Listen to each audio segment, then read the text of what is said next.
Let's talk about how we can turn our tailbone to get back on top of the golf ball in the downswing.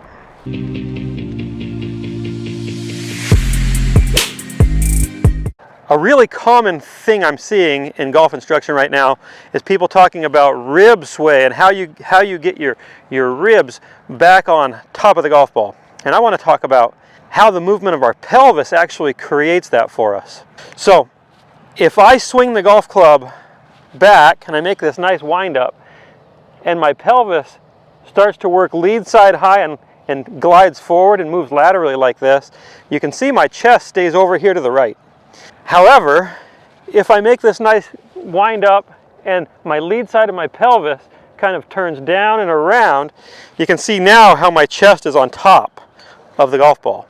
I've got a really cool visual that I want to show you, and something you could do for yourselves.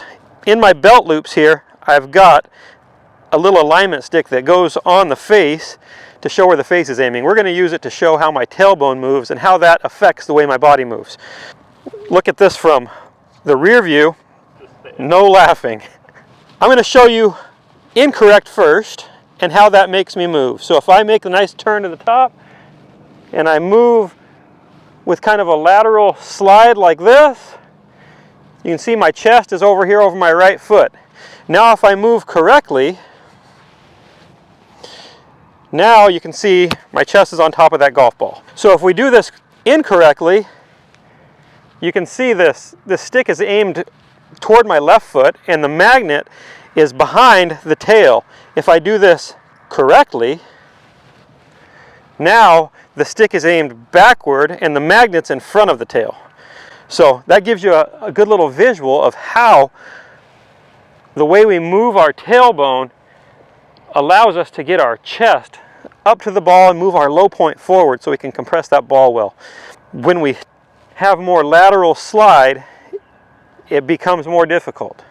So my preference for how we focus on getting our chest back forward is to focus more on how we move our pelvis rather than trying to make our ribs actually do more of that motion. I try to feel it more in my pelvic motion and have my ribs move correctly automatically. So let's walk through the keys to being able to make this move correctly. Key number one, we have to wind ourselves up correctly so that our pelvis doesn't get too low too soon. If I wind up and my pelvis gets too low too soon, I'm going to naturally want to go this way. So if I can wind up, create the correct tilts in my pelvis, now I've got room to start to move correctly. Key number two, in transition, we're going to create additional hip flexion. So we're creating more bend from our hip sockets like this. And then as we're doing that, we're letting our tailbone work around behind us. So those are the main keys I wanted to focus on in this video. There are other keys to make this work, including how our wrists and arms work, because many of you are going to ask the question, well, if I do those things, how do I keep from sticking the golf club in the ground? And those are good questions, and we've answered them in other videos. So for this video, I really wanted to focus on how we move our pelvis so we can get our chest back on top of the golf ball, get our centers stacked up in the transition phase so we can really use our legs to push and create as much energy as possible. So I'm going to hit a shot, and in this video you're going to see how my tailbone actually moves around behind in the transition versus sliding forward. So let's see if I do it right in my normal swing.